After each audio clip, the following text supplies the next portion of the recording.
Welcome, everybody. Welcome. Thank you for joining me. It's Monday, so we're going to be doing another Freight Broker Bootcamp Live, but today we're not doing a live Q&A, or at least we are going to do a live Q&A. Let me set the plate. Today, I'm going to be doing an interview with a friend and past student who has built his freight agency from startup back in 2022 to over $2 million in sales. And believe it or not, he operates exclusively from Armenia. Okay, so we're going to do that interview. We're going to talk about his startup. We're going to talk about the niche that he really dove into and why he did the heavy haul niche. And so I'm excited that you guys are here. Again, if you guys are ready to go, hit me up in the comments with the city and state you're logging in from. We're going to do some quick shout outs. And then we're going to jump into the interview. So first we'll do some shout outs, then we'll do an interview. And then at the end, after all that, my guests and I will do a quick Q&A for any questions you guys have for him or for me or about the interview or whatever the case may be. So, all right, we got people funneling in here. So happy Monday, Corey from Billings, Montana. Welcome. Jim Brown, hit me up with your name and the city and state. Jim Brown, your username says it all. So we got Jim Brown from Georgia. Who else is here? Make sure you give me your name and the city and state. We'll do some quick shout outs and then we'll get this interview going, okay? Who is the guy with you, Dennis? Yeah. I'm going to be introducing him in just a minute. Back from San Antonio, welcome. Freight Hustler from Virginia, Richmond, Virginia, welcome. Mario from San Antonio, awesome.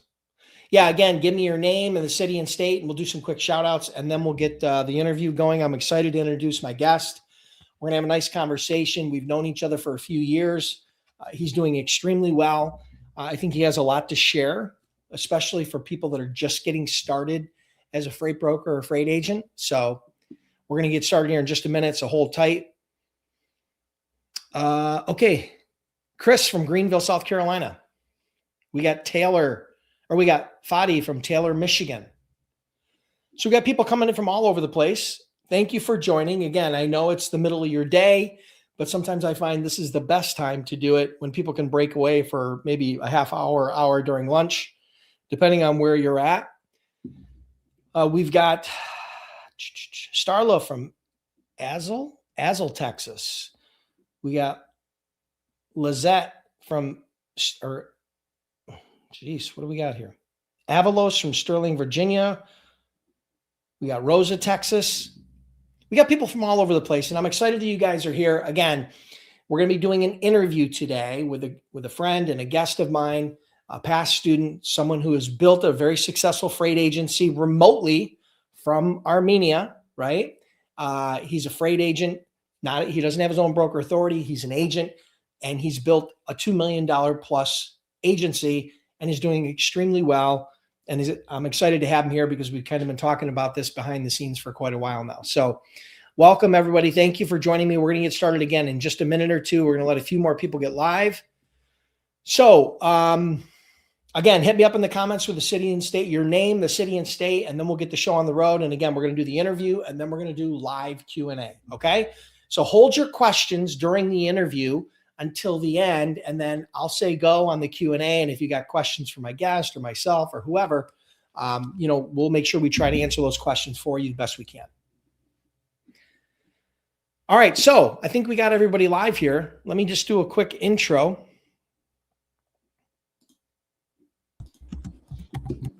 Welcome, everybody. This is my guest, Conor Harutyunyan. I know I'm not very good at pronouncing names, but how did I do there, Conor? That's good. That's good. Right. Thank you. Well, Conor started as a freight agent back in 2022. I think you started with Landstar, and since then, he's built a $2 million freight agency. And again, he's remotely located in Armenia. So I want to welcome you to the show. Thank you for being here. Thank you for having me, Dennis. Thank you very much. Yeah, I know that we've been talking behind the scenes for several years now. And I was always wondering and hoping that we were going to get a chance to finally meet, and here we are. So today we're going to talk a little bit about your journey. So let's dive right in. First of all, what were you doing before you started your freight brokerage, before you started your freight agency? What exactly were you doing for a career? Yeah, first off, I'm just 25 years old. So before the logistics, I was just a forklift driver, to be honest. after the school, I just went and just worked for as a forklift driver. Then I just realized, so why not this industry? In this industry, I can just work with the US. And a lot of companies were here in Armenia Mhm. working remotely in that niche, in that field. And I started my journey with Landstar. Yeah. Uh, Yeah. Okay. So you were a forklift driver and then you became a freight agent, independent freight agent through Landstar. And that was about 2022, right? right. Okay, good. So back then when you were a forklift driver, what was hmm your income range? Give me a sense as to what your income range was. I mean, obviously, if you can try to convert it into US dollars, because the majority of the audience would be US based, but about what was your income range before working as a forklift driver? Well, it's really hard to say. About maybe 400, $500 per month, something like that. That's US dollars, right? Right. Right. Right. Okay. And as a parallel to that, right? In 2025, how much did your freight agency do in revenue, in gross revenue? 2 million plus. And I'm assuming that you made a whole lot more, you stuck a whole lot more profit in your pocket than $400 or $500 a month. Absolutely. Yeah. Yeah. We don't need to get into the exact details on how much you made. What's ultimately important is that you went from a job that was kind of touching on logistics a little bit and that you were operating a forklift. And then you jumped into your own freight agency within just a few short years. You now have a $2 million business. So congratulations on that. Did you have any sales experience prior to that? I know you're a young guy, so you didn't have a lot of sales experience. No, never. Yeah. Okay. So you jumped into this business without having any experience, which is very common. I mean, it's very common, but it's a Right. struggle for some people. So I think we're going to dive into that a little bit more. So when you first started, be honest, what scared you the most? What was it about the business, or what was going on? What was it that scared you the most? Help me to understand that a little bit. If you can bring yourself back to 2022. Yeah. The most care I have joining the ALG, to be honest, because in Lestar I was just an employee, just dispatching trucks, so that's not something big. It's not complicated. But I realized when I will be with ALG as a freight agent, I need to do sales, and that was the main pain point for me, because I had no clue what the sales is. I mean, that was the most scary thing for me. But Gotcha. thanks to you,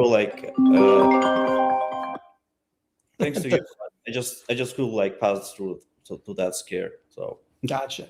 So when you were at Landstar, you were actually a dispatcher employee, and then you migrated to an independent agent at ALG. Is that correct? yeah, that's correct. Okay. I just wanted to verify that because I had that a little bit off. All right. So you were sales is the thing that you were most scared of because you had never done it before. You were probably a little afraid of rejection, and you're like, how is this all going to work? Am I going to get any clients? Right. So when you Right. first started, how did you approach the sales arena? Because I know you're not big on cold calling. It's not your favorite thing to do. Talk to us Right. a little bit about maybe how you got your first client. Sure. Well, thanks to you, I can mention that again. I realized what I can do with LinkedIn. That was my major point to do the sales. That was the main tool for me to do the sales. And because of that, I got my first client from LinkedIn. Of course, it wasn't like in heavy haul niche, but there was a Chinese warehouse exporting some freight from China, moving that across the US. That was my first client. I can't like forget them. Moving like dry van loads. So that was my first client. Maybe making $50 or $100 margin with them, but the experience was like good. Yeah, you never forget that first client. I still remember the first check I ever got from my first customer. Right. And the thing wasn't how much you made on that load. It was the confidence that you got, I can speak for myself, and I'm just kind of trying to maybe Yeah. get your sense of it. It was the confidence that you got that the idea you had actually worked, right? It actually worked. Like I became a freight agent, I got a customer, and now I made 50 or $100. Right. I mean, that confidence has a tendency to build momentum, right? Because before that, the hardest part of becoming a freight agent or a freight broker is getting that first load, Yeah. right? Getting that first load out of the way, getting it off your back. And then at that point, it's kind of more like wash, rinse, repeat, right? It's kind of like falling back, developing a little bit more of a system. So talk to me a little bit about your LinkedIn system, how you have actually gotten clients through LinkedIn. Because I think most, if not all of your clients so far have come through LinkedIn, or at least originated and started on LinkedIn. Is that correct? That's correct. So talk to me a little bit about how that works. Give me maybe if there's a real life example of how you were able to connect and start a conversation with one of your prospects, or that converted into a customer. If you have anything top of mind, that would be great. Sure. That was the last months when I created my LinkedIn profile with Landstar. Last couple of months that I quit there. So about a year, I can say LinkedIn gave me nothing. No, saying nothing, I mean no client, no margins and anything. But I know like I need to work on this for a long time, and in a long range that will be beneficial for me for sure. Then I did everyday posts about my niche, about what I'm trying to do, and about life maybe sometimes, and posted some funny jobs as well. And I try to connect with people, with the client that are in my niche, sending them messages sometimes and getting their phone numbers and trying to call them, and this everything without using any AI tool or something like that, because I see a lot of like people posting with AI. No one will read it, believe me.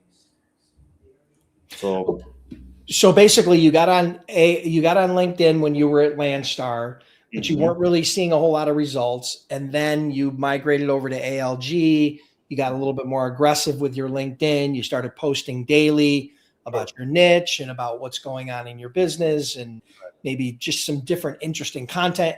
And then that first year, you built a pretty big network. I mean, you built a lot of connections that first year, if I'm not mistaken. I remember you posting about it. How many connections did you end up getting your first year? Do you remember? About 1,000 or 2,000 between Yeah. these. Yeah. So you got a couple thousand connections your first year, and those are pretty targeted connections. I'm assuming the majority of those are either carriers or potential shippers, right? Correct. Yeah. And so you were posting content, and then what happens from there is connections start coming in. You maybe start a little bit of a dialogue through LinkedIn, and then you pivot that over into a phone call. And what I've always called is more of a warm call rather than a cold call, where you're calling somebody that doesn't know who you are, and they pick up the phone and they're absolutely clueless. They already know who you are because you've already connected with them on LinkedIn. So that's kind of your system. That's your secret. Right. That's correct. And it's not really a secret, and it's not really that difficult. It's really just some basic fundamentals. And you used content as the engine, and you use LinkedIn as the distribution method. And then from there, you just built some connections and started building a warm market. Right. People think the reason why I'm kind of focusing in on that, Connor, is because people think it's really complicated. They think there's this fancy software you need behind the scenes, and they think you need to be a copywriter, and they think you need to have all these crazy qualifications, but you really don't. No, just be yourself. I mean, just even with the like, even don't like grammar or something in English you'll read write. But anyway, just do anything that comes in your mind, even if it's not right. But anyway, post it. Like, try to find people and say something. I mean, don't use AI. I mean, anything that will do something for you. People will realize that they'll see, hey, I'll be a chat GPT. I mean, not interested. So, Yeah, it's pretty easy to filter out AI content these days if you've spent much time on LinkedIn or social media. mhm, So I want to kind of touch on what you just said, though. I mean, one of the challenges that people have, or at least from my experience, when you tell them to start posting content on LinkedIn, mhm. is they become really afraid of what people might think, right? All right. And they think that everything has to be perfect, right? So they fall into that paralysis by analysis Mhm. challenge.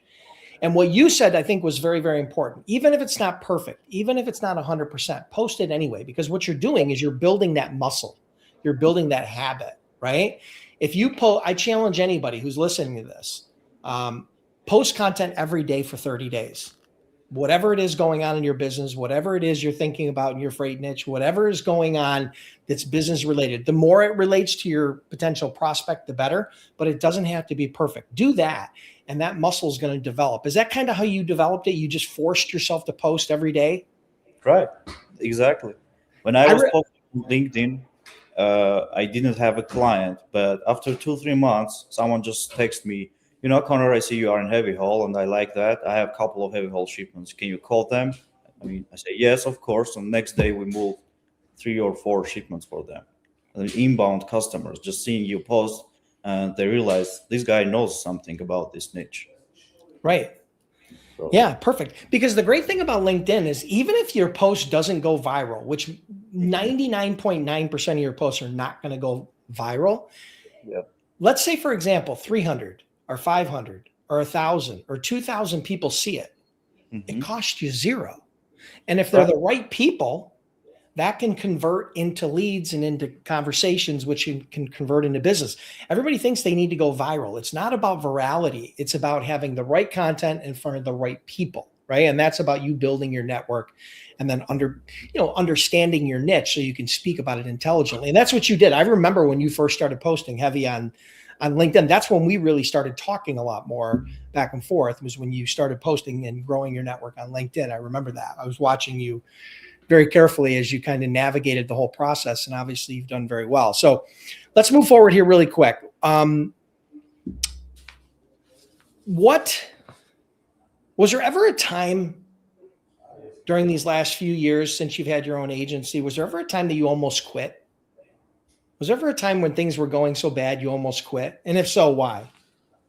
I'll be honest with you. Yes, I had times that I was almost quit and burn out. I mean, that happens with everyone, I believe, in this business because sales is really hard. I lost a couple of customers. I had like zero. That was, I believe, 2024.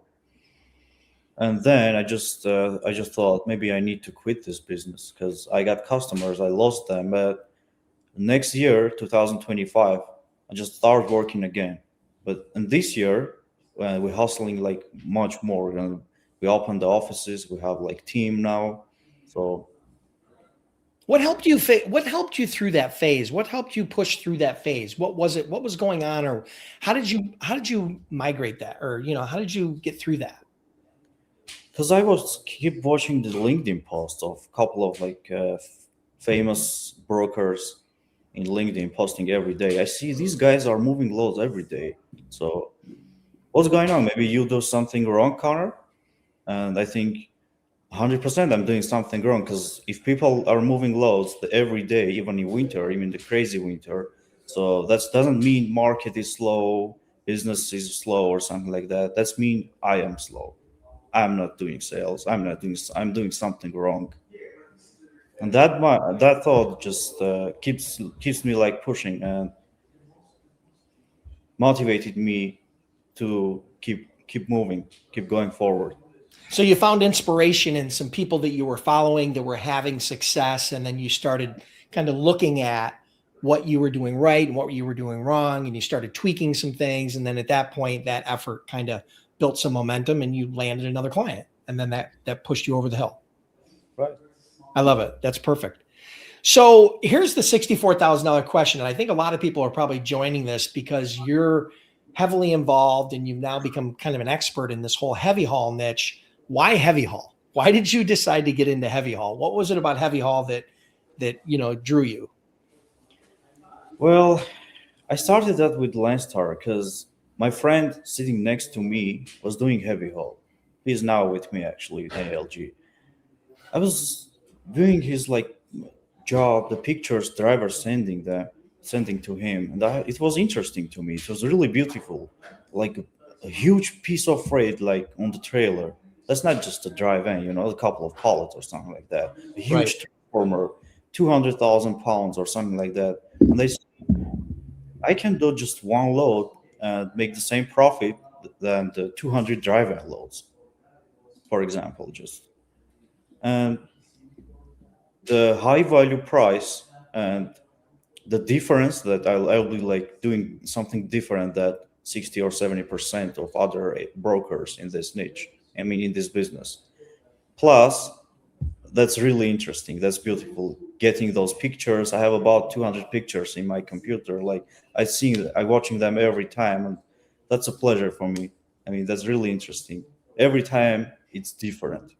I didn't move any single law that was similar to the other one. Everyone is different.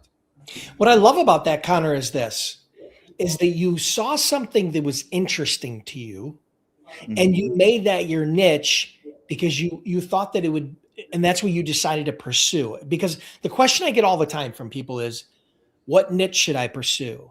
How do I find my freight niche? And I tell everybody, listen, if you have experience doing something, for example, maybe you worked in produce or maybe you worked in the steel industry, start there because it's something that you're familiar with. Or if you have an interest, if you have something that you're interested in, maybe you're interested in heavy equipment, maybe you like to drive a bulldozer, or maybe you have some heavy equipment of your own, or maybe you operated heavy equipment at one point. That's a great place to start because you have some knowledge there and you probably have a little bit of a network there. And so what I love about what you did is you were at Landstar, and obviously Landstar is very well known for doing heavy haul and specialized stuff. And then you saw it, and then that got you interested. And then obviously you had to kind of peel back the onion and you had to kind of learn a lot more, but that's what sent you on your journey, right? Right. So it doesn't have to be overcomplicated. Everybody has a tendency to overcomplicate this whole niche thing. And I think that what you said there is very important for people to understand. Again, where you start in your freight niche, and as you evolve your business, you're not just limited to one niche. You can evolve over time. Matter of fact, your business, we were just talking about it before we hit the live stream here. You've now evolved your business into some other niches as well. Tell us a little bit about that. All about other niches. Yeah, you do a lot of heavy haul, but you're also doing some other niches as well, correct? Yeah, that's correct. I'm getting clients from other niches, but I'm not involved in operations, to be honest. I had like 3 customers just on Friday. 2 of them moving reefer, produce, and 1 moving warehouse stuff with drive-in. And that's your team that's doing that, right? Because you've got a team of people working with you now? Yep. That are helping you expand the business, and they're focusing on their own niche, right? Mm-hmm. And learning that niche. And then that's obviously helping grow your business as a whole, correct? Sure. Yeah.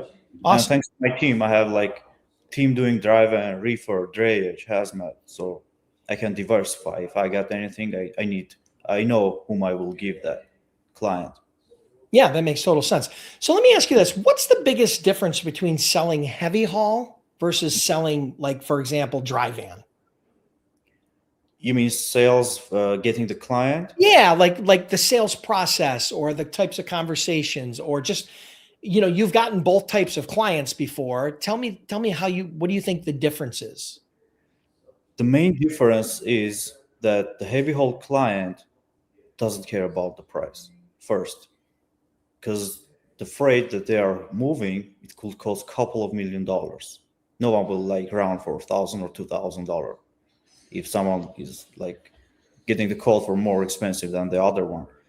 They need to know you first, because in that you really need the LinkedIn, or your company must be well known in heavy haul. Otherwise, you will never get a heavy haul client because their freight is really expensive.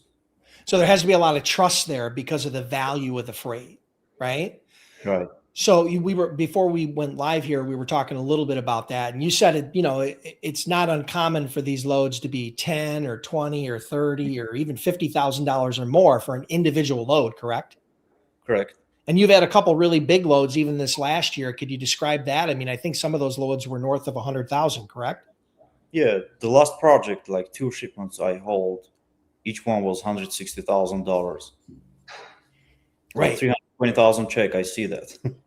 Yeah. So the cool part about that, and why I use this phrase all the time, if anybody that follows me, you hear me say, complexity creates opportunity. Complexity creates margin. And so what Conor's done is, rather than focusing on the least complex type of freight, which is like typically van loads, he dove right into the deep end and started doing heavy haul, which is probably one of the most complex. But because of the level of complexity, you heard him say it yourself, you don't have shippers arguing with you over 50 or 100 or $200, right? Because the value of the freight is so high that, that's really, that's like, it's just not something they quibble over, because they understand the big picture of, if something were to go wrong with that, they want to make sure it's done right. They don't want to make sure that they're not focused on cheap, right? I mean, of course, price is always a part of the equation, but they're typically not going to quibble with you. I mean, if you come in at 20 and someone comes in at 10, they're probably going to question you, right? But if you come in at 11 and someone else comes in at 10 and they know you and trust you, you're going to get the business. I can give a good example for that. Perfect. Last year, I hold a Liebherr crane, a big one. And my client told me, Conor, your price is $18,000 more than the other vendor. But anyway, I'll give this to you. And again, that really comes down to trust, because it's one of those deals where he might have been able to get a cheaper price, but on the back end, what might it have cost him in the big scheme of things, because he didn't have that same level of trust. So again, I tell people all the time, if you're running into problems with price, it's not a pricing issue. It's a trust issue. Okay. When people say price, they really mean trust.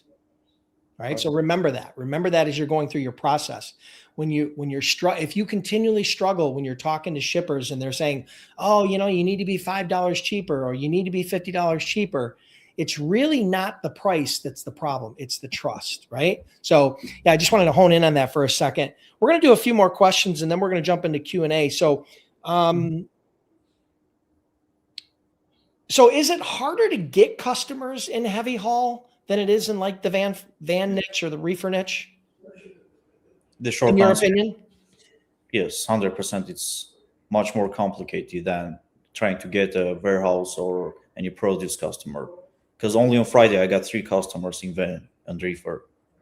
But for heavy haul, my prospects that are like $200-300 million revenue per year, and they're like, let's say I got a transformer customer. They're producing transformers that can cost $3 million. The quote I got last week, transformer like $3.5 million, the load price, the freight price. I mean, so yeah, that's a major project. So that brings me to an interesting question. What types of shippers typically need heavy haul? Like what types of industries or what types of, sub niches inside of the heavy haul industry? Talk to us a little bit. I'm assuming like heavy equipment manufacturers, that's an obvious one, but what other ones? Because you mentioned a transformer company. I mean, what other types of industries or products are really conducive to heavy haul?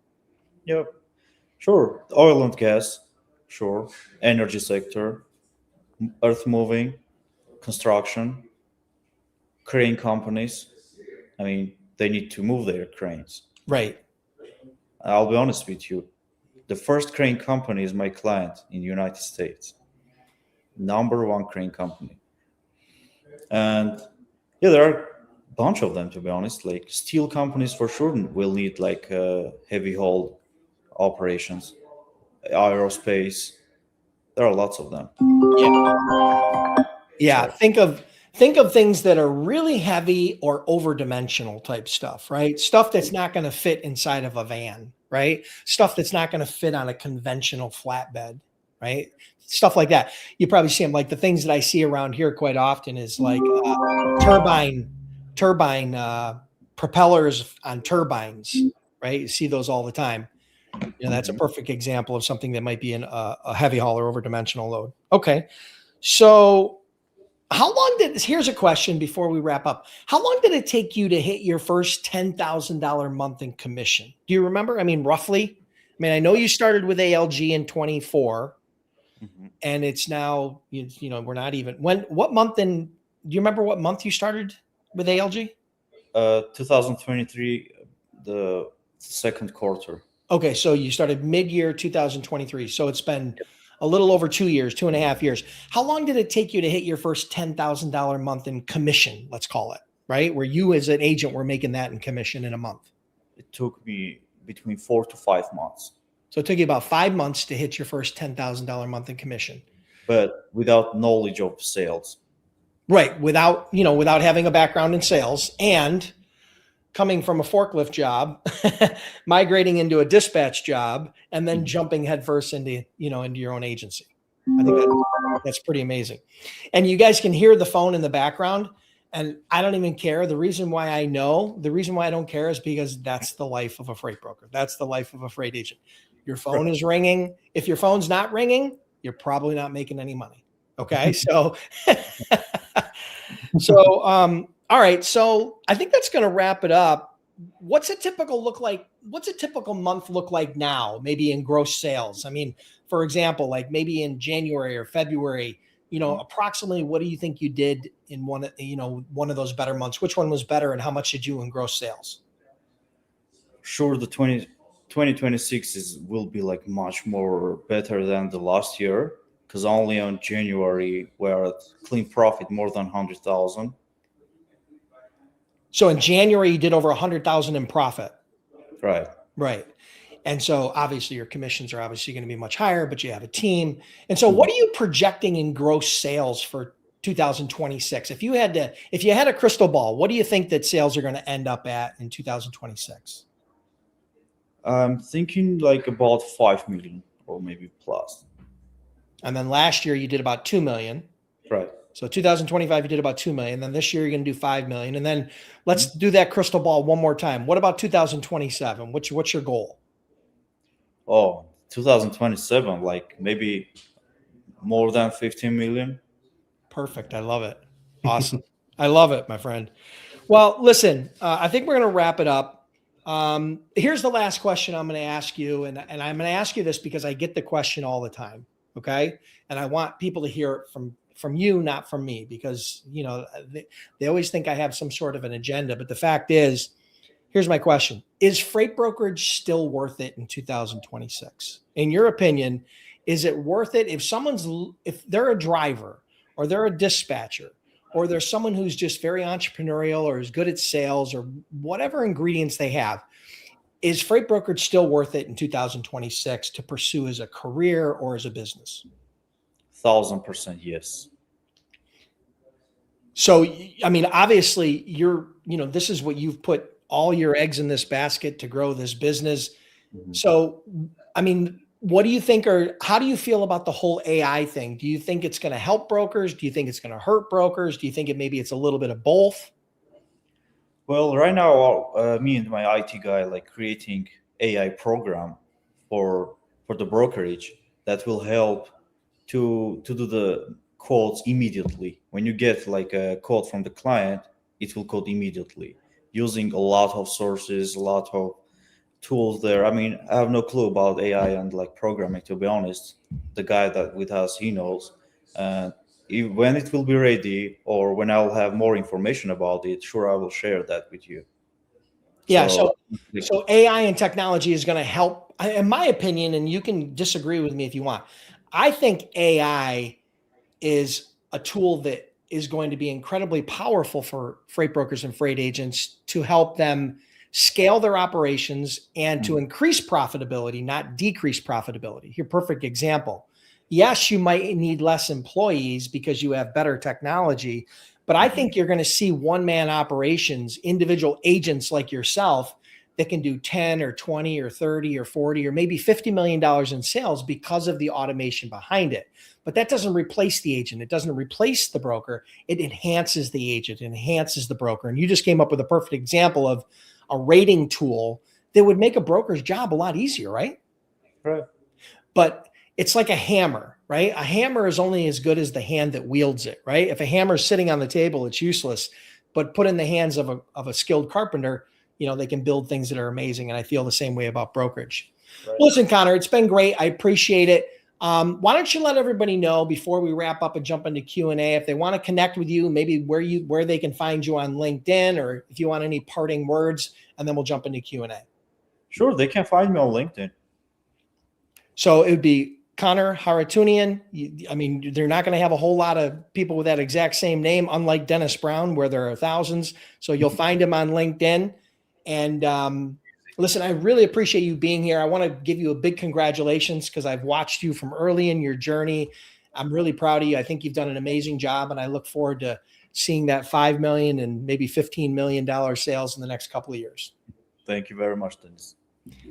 All right, guys, that's going to wrap up the interview portion of this, but we're going to jump into Q&A. So if you're watching live and you're serious about building something that, that's real, right? Maybe you want to pursue the heavy haul niche, or maybe you want to become an agent, or maybe you're remote somewhere. Like a lot of my students are in India, or they're in Colombia, or they're in Mexico, or they're in Canada, and they're curious about becoming an agent for a US based company. Drop your question in the chat box, drop your question below. And if you want to ask Conor specifically, or you want to ask me specifically, just name us, or maybe we'll both try to answer it depending upon what the questions are. Okay. So hit me up, hit us up in the chat box, and then we'll jump into some live Q&A. And we've got a little bit of time, but then I'm going to let Conor get back to work, because as you can see, his phone has been ringing off the hook. All right. So what do we got?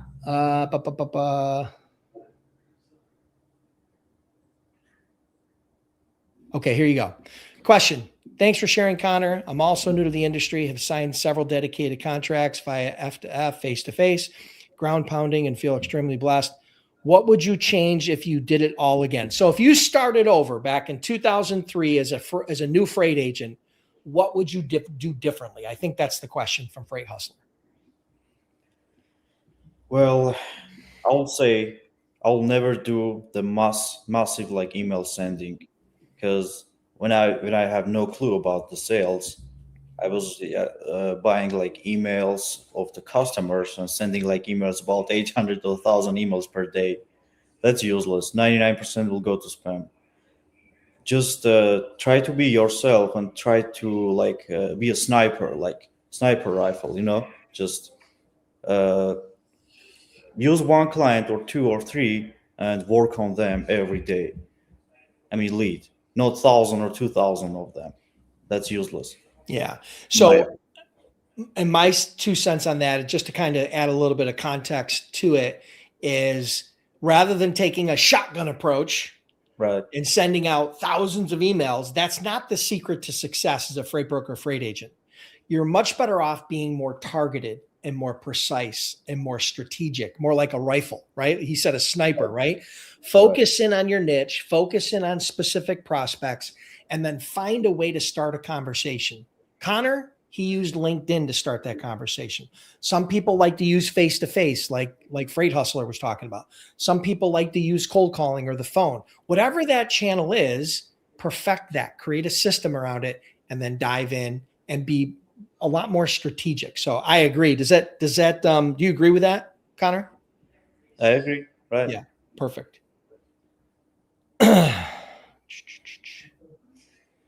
Okay. Question.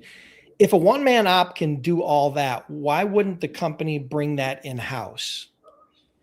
So I'll answer that. And then Conor, if you want to add a little bit to it, feel free. So here's the reason why. There's several reasons why companies like freight brokerages have agent programs. Okay. Number one is access to talent. Okay. So, I started my brokerage in Buffalo, New York, not a thriving mecca for freight, not a thriving mecca for industry in general. Okay. So the problem was recruiting experienced talent in this area was challenging, and trying to recruit somebody from another city or another state for them to come into this market was not easy, because, we've got a reputation for bad weather and being cold and having rough winters. And so access to talent is number one.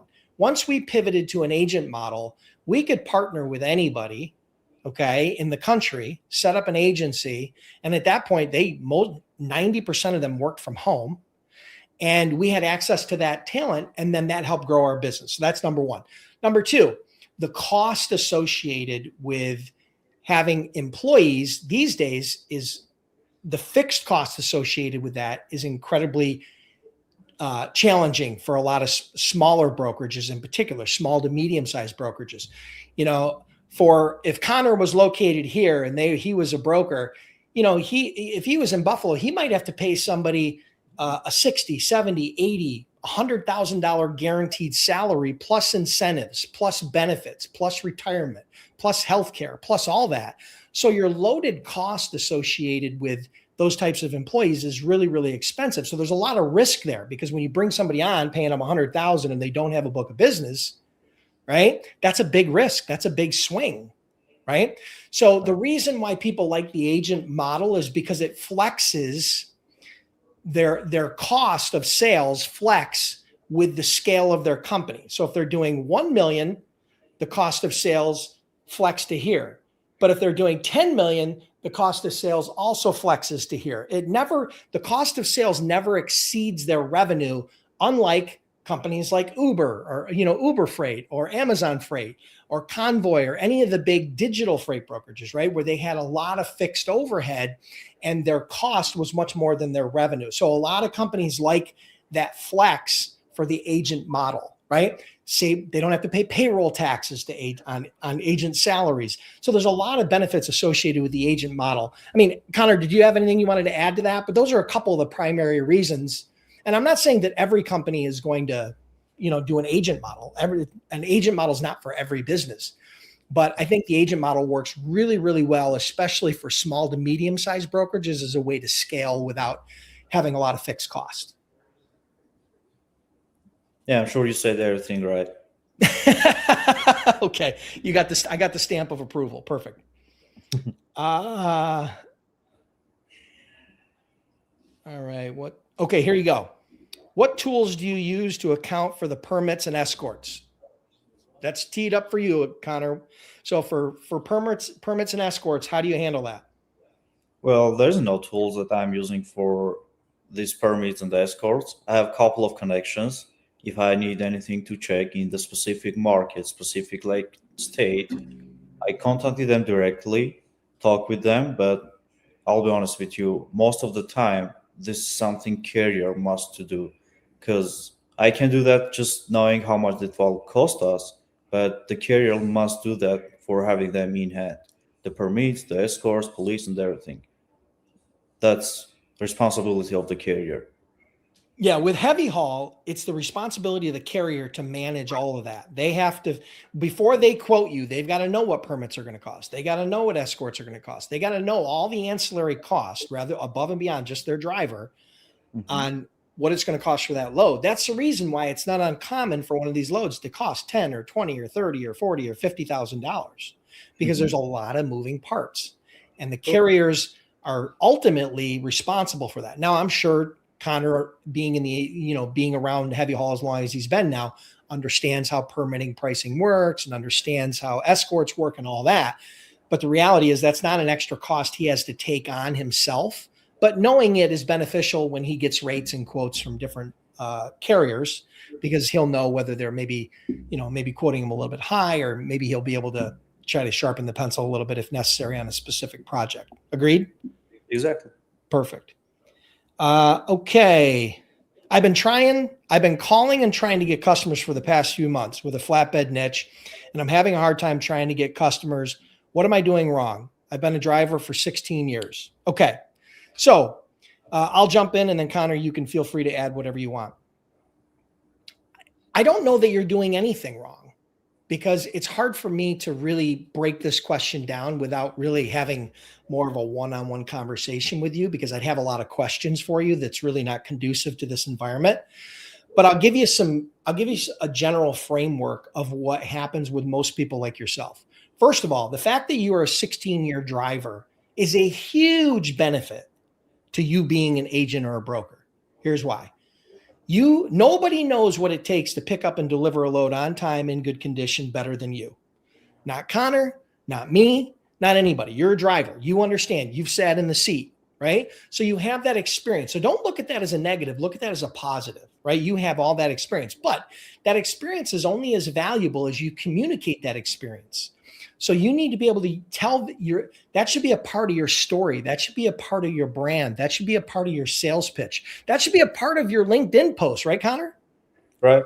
Right. So use that background that you have as a part of your selling process to build credibility, right? So that's one thing. Secondly, I think one of the biggest challenges that most people have when they start out in sales, whether they're a driver or dispatcher, they have no experience like myself when I started back in 2003, is that they pick up these generic scripts and they think that, the problem is they pick up these generic scripts and they sound like everybody else, right? You sound like everybody else because you're saying the same words as everybody else. Hey, we've got trucks in your area. I was wondering if we might build a quote on your loads. Or, hey, I'm a freight broker. I wonder if we could save you some money. Can I do some quotes? Or, hey, we've got access to thousands of trucks, and I was wondering if we could, move some of your freight, right? They all sound the same, or there's some facsimile of all those garbage pitches, okay? And the problem is that prospects have heard all that before. They've heard it hundreds, if not thousands of times. And so what's happened is it's conditioned them to have an automatic negative response. As soon as they hear the cadence, as soon as they hear the words, as soon as they recognize the pitch, the hair on their neck goes up, not mine, obviously, but the hair on their neck goes up, and they automatically triggers them to say, oh, no, we're not interested, or we don't work with brokers, or we're happy with our current providers, or send us an email, right? So that's what you get, because they know that if they give that objection, probably 7 or 8 out of 10 times, most brokers are just going to say, oh, okay, I'm sorry. Sorry for bothering you, whatever, right? They're just going to give up, right? So they've been conditioned to do that. But here's the cool part. Rather than sounding like everybody else, be different. That's a big part of my entire platform and my entire system. You have to learn how to be different. Right. So there's this old adage, right? You probably heard it before. I heard it the first time by a lady by the name of Sally Hogshead. I don't know if she invented it, but that's who I heard it from. And it's the old quote that says, different is better than better. Now, let me explain what that means. Everybody in business tries to be better. They want better rates, and they want better technology, and they want better customer service, and they want better, right? And it's hard to be better than everybody at everything. Even the biggest companies out there aren't better than everybody at all of those different things. But here's the cool part. It's easy to be different. And what I mean by different is that doesn't mean you could still pursue the flatbed niche, just like thousands of other brokers are doing, but how you approach the conversations, the things that you say, how you navigate those conversations. I have a program called my Freight Broker Sales Accelerator. And in that program, it's an 8-week mentoring program. And in that program, one of the things we teach is how to create a compelling sales hook, because the hardest part about freight brokerage, the hardest part about sales in general, is the first 10 or 15 seconds of that sales call. Okay? Because they're judging you one way or another, right? They either have a good impression or a bad impression. That's all there is. It's one or the other. And so if you sound like everybody else, it's typically going to be a bad impression. If you don't sound like everybody else and you create a compelling sales hook where you're different, at least you have an opportunity to navigate the next 60 to 120 seconds of that call so that you can ask some good questions, build some rapport, and then build a foundation for future conversations. So I don't know if any of that helped you. I hope it did, but that's kind of give you a little bit of an overarching strategy, without really being able to dig into the weeds with you. So, Conor, did you have anything to add to that? Well, I mean, you said everything. I mean, I wanted to add about that part that don't try to sell something that everyone else has. Trucks, drivers. I mean, I can move your load or something. Every second broker can do that. Try to be really different. That's something I really love to say. Yeah. Yep. Different is better than better. Okay. Learn that. All right. Here we go. I'm in the process of setting up a brokerage, and with so many financial software available, what would you recommend, especially for getting paid and doing the accounting aspect of the business? Okay. Here's what I'm going to recommend to you. You may not like this answer, but this is the honest to God answer. Don't overcomplicate it. Okay. Don't overcomplicate it. Keep it simple. I honestly don't care if you track all your finances on a Google spreadsheet for the first 3 months. That is not what's going to make the difference whether you're successful or not. So don't get down into the weeds too much on some of these little things. when there's much bigger issues and concerns and challenges, like getting customers and building strong carrier relationships and cash flow and things of that nature, right? So, there's tons of software out there, right? But the cool part is I know agents and brokers that have started out on spreadsheets and then migrated to lower end accounting software that eventually migrated to higher end accounting software. But that ultimately was not the difference in their success or failure. So I don't have a recommendation for you other than don't overthink it.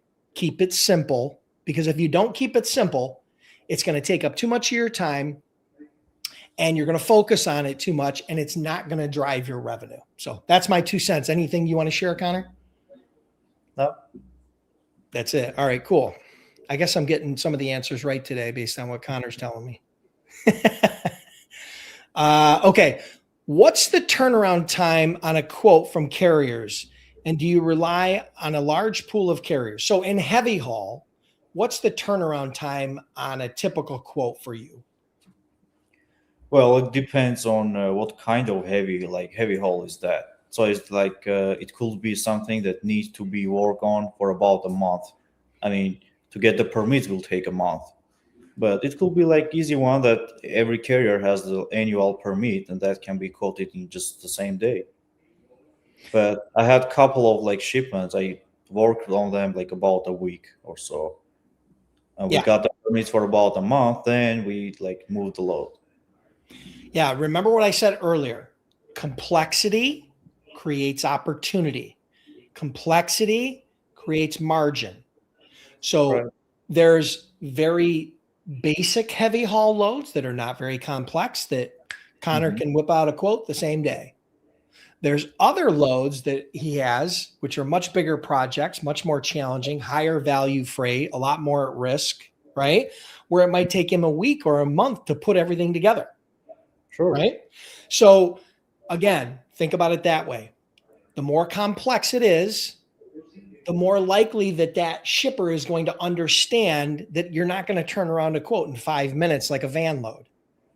Okay. Right. So, I think the pricing and quoting is a function of complexity. The less complex, the quicker quotes turn around. The more complex, the more time they typically give you.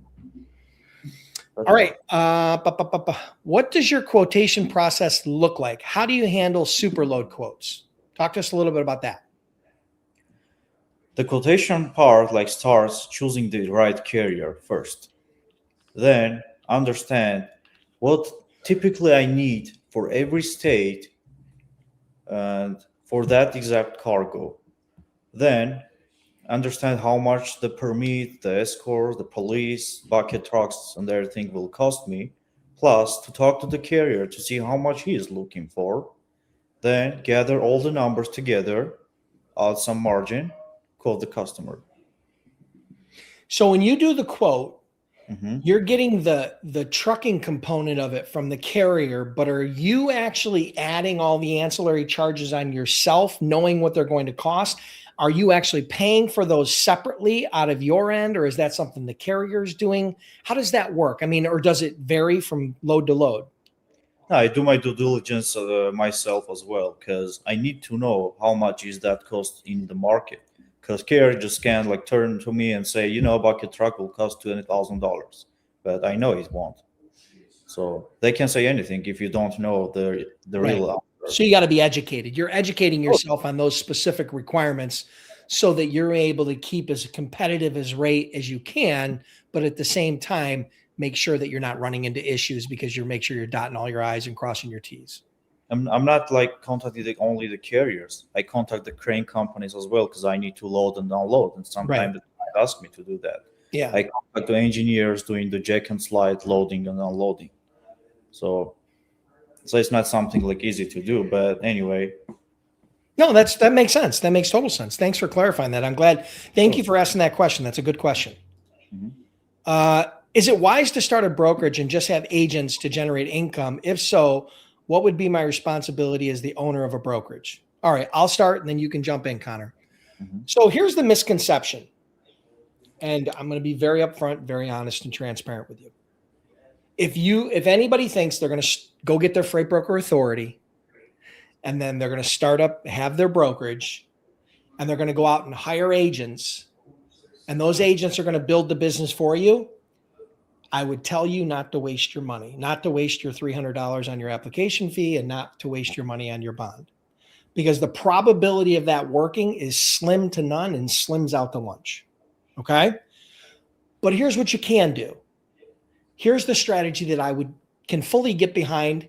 And not only can I fully get behind it, but it's the strategy that I used when I started my freight brokerage and got my authority in October. I think it was October of 2003. When I got my authority, we started moving freight ourselves. We started learning this. I had no experience in trucking, logistics, transportation, freight brokerage, or any of it. Okay. We started learning our niche. We started getting our own customers. We developed our own carrier relationships. We understood the market, our niche. We understood the rates. We did our own accounting. We understood how to bill and collect and pay. We built our own brokerage. And for the first 3 years, we didn't have any agents. We just built it internally. I had my own customers. My team had their own customers, very much like Conor's doing right now, right? So he has his own group. He has his own team. So then what happened was I realized, I'm like, listen, I know I want to get into the agent model. So what I did was I kept that business separate, and then I launched the agent program. And then it took me 2 or 3 years just to get my footing on the agent model, because I had to understand how to recruit and hire agents, how to find them. I had to understand, build a competitive product for them with compensation and training and leads and a good TMS and all the things that it takes. So what I'm saying to you is this: you can have it all. You just can't have it all today. Okay. My suggestion to you would be start your freight brokerage, go out and learn the business, go build a small book of business, generate a little bit of cash flow, generate a little bit of profit, and then understand, with that understanding that you've learned and that you've built in the foundation of that, now you have the foundation to go out and start an agent program where you can support other brokers and other agents. So that's my 2 cents. You may or may not like it, but Conor, what are your thoughts? I know you never started your own brokerage, but you're on the other side of the equation as an agent. Maybe you can give us a little bit of perspective there. Sure. I mean, you must know how to run those brokerage. Those business. Then you can just hire people, because they'll have a lot of questions. They'll need a lot of help. You need to help them, and you need to have the knowledge and experience for helping them. Yep, agreed. Jim Brown asks, that's my cousin's name, by the way. What would be first, contacting carriers or shippers? Obviously, one is going to ask if we have the other. Okay, so Conor, I'm going to let you go first on this. When you first started this business, did you focus on going out and finding a bunch of carriers first, or did you focus on finding shippers first? What was your primary focus? Well, in my niche, you can do both of them, but first off, you need shippers, because if you do not have any network of carriers, you can find them on truck stop. For heavy haul, for step deck, flatbed loads, truck stop is like much more better than DAT, to be honest. If you do not have like carrier base, truck stop is not bad at all, because everyone starts from that. Yeah. So here's my theory on it, and this is what I teach. You build your business and you build your carrier database and your carrier relationships around your shipper needs. So if you have a shipper, like if I had my niche was Northeast van freight outbound. If I had a shipper in Boston that wanted to run van loads to Atlanta or the Southeast or then I was going to build my carrier database around that using tools like load boards, right? Especially at the beginning. And so I built my carrier database and my rate matrix around my shipper needs. So then the next time I needed a load from Boston to Chicago that was going on a van, I knew the carriers to call and I knew the rates, but it all started with the shipper. Now, some people will debate that with you and they'll say, no, you need to go out and get carriers. The reality is you're going to do both at the same time, but you're probably going to have like a 90-10 or an 80-20. 80 to 90% of your time will be focused on shippers, and maybe the remaining time will be spent on developing carrier relationships and understanding the lanes and what carriers are going to be moving that. And you'll be using tools like load boards initially And then you'll be pivoting those relationships off of the load board so that you can just call them direct. So Right. hope that helps. All right. Oh, it's 1:00 and my man's got to go because I promised him it was only going to be an hour. Listen, my friend, I really appreciate you being here. I had a great time talking to you. I'm going to stay on for a little bit and continue to answer any other questions. If you've got to go, I totally understand. Feel free. Your phone's ringing off the hook. Is there any final words or anything you want to share with the audience before you go? Well, I'd like to say thank you very much, Dennis, because thanks to you, the whole business I could create, because I didn't have any knowledge and experience on sales. Thanks to you, I could do that. I'll recommend everyone, if you want to learn sales, Dennis Brown should be your go-to person for that. Believe me. Thank you so much. Thank you. I appreciate the kind words. I know I've played a very small role in a whole lot of people's success, but it's small, but sometimes it's that thing that gets them over the hump. So I appreciate it. I appreciate, our relationship. I appreciate the fact that you can reach out and we can have conversations. And again, I want to congratulate you on all your success. Let's think about maybe we'll get you back on here in another year or two and see how the progression's gone. See how business is going then. And, but in between then, I'm sure we'll be touching base. Sure. Absolutely. All right, man. Listen, if you want to sign off, great. Otherwise, you can hang with me. I'm going to answer a few more questions, and then we're going to wrap it up for today. Let's see what we got. What advice do you have for someone who works full-time 6 days a week but wants to start part-time? Do you think 10 to 15 calls a day is enough? I work from 8:30 to 5, mostly depending on the day. Okay. Conor, I'm going to let you go first, and I want you to be completely honest. You can just sorry me. I need to go like a couple of shipments for today and tomorrow. Just need to contact them. So. Oh, okay. You're going to wrap up. Okay, no problem. All right. Listen, you can sign off. Appreciate it. I'll answer this one. Thank you for being here, Conor. Really appreciate it. Thank you very much. All right. So I'm going to be very upfront with you about this. All right. And that is this. It's going to be very, very hard for you to build an agency making 10 or 15 calls a day, especially considering that you're really heavily busy during normal shipping hours. The reality is most sales takes place in this industry between 8 and 4, 8 and 5. All right. Local time. So, there is a chance that you might be able to, kind of play the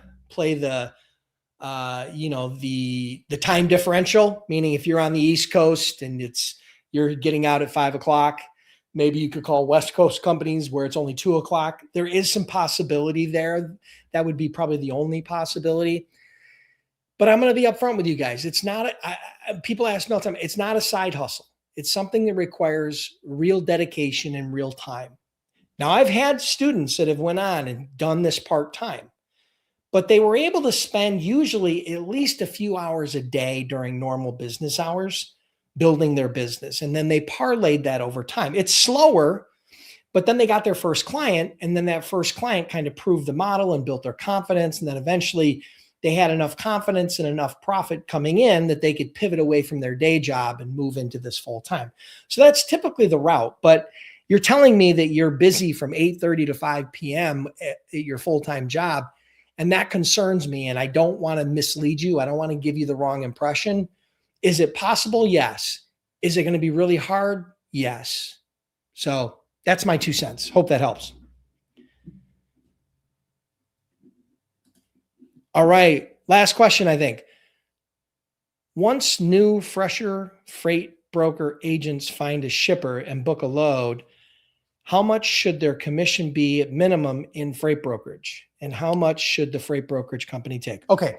So as a freight agent, if you're a brand new freight agent and you don't have a lot of experience and you don't have a book of business and you have a brand new relationship with a broker that you're just starting out, in most cases, brokers are going to pay between 50 and 70%.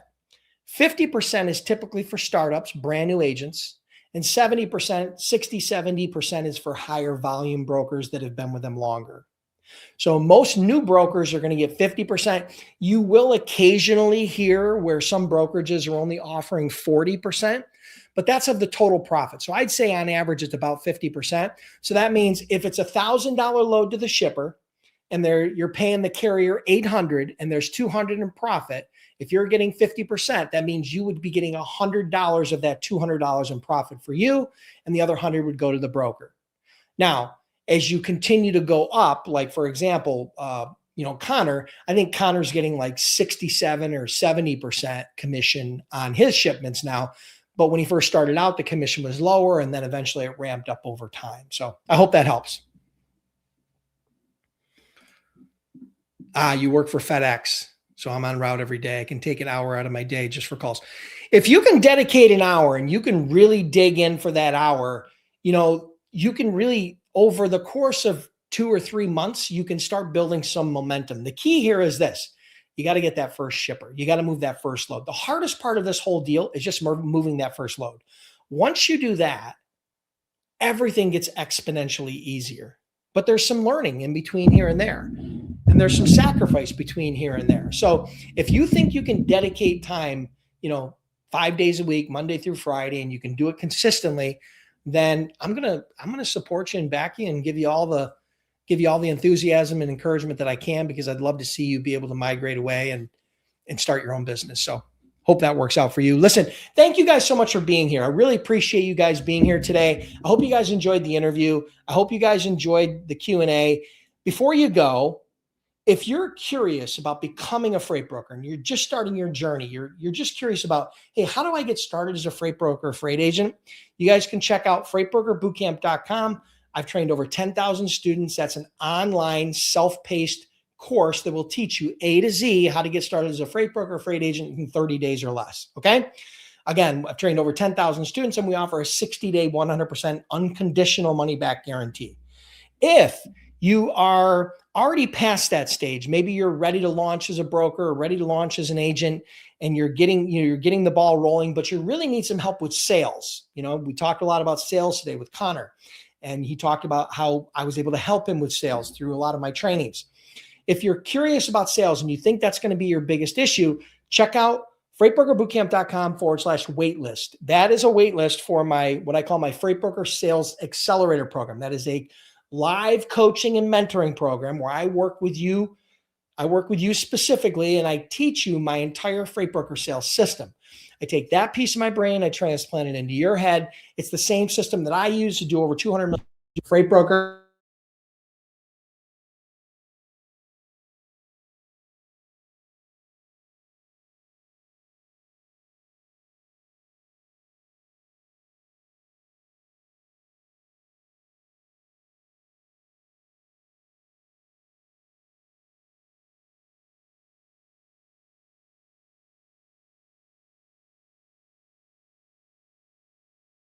When I lost it. But listen, if you guys get on, just for whatever I lost, if you guys get on the wait list, you'll get notified when new spots open up for the Sales Accelerator. Okay. I don't know where I lost you, but again, that is my freight broker sales coaching and mentoring program where I teach my freight broker sales system that allowed me to do over $200 million a year in sales. Again, it's not open for enrollment right now, but if you get on the wait list, you will get notified. Thank you guys so much for being here. Have an awesome day. Have an awesome week. And I'll see you next week on the next Freight Broker Bootcamp Live.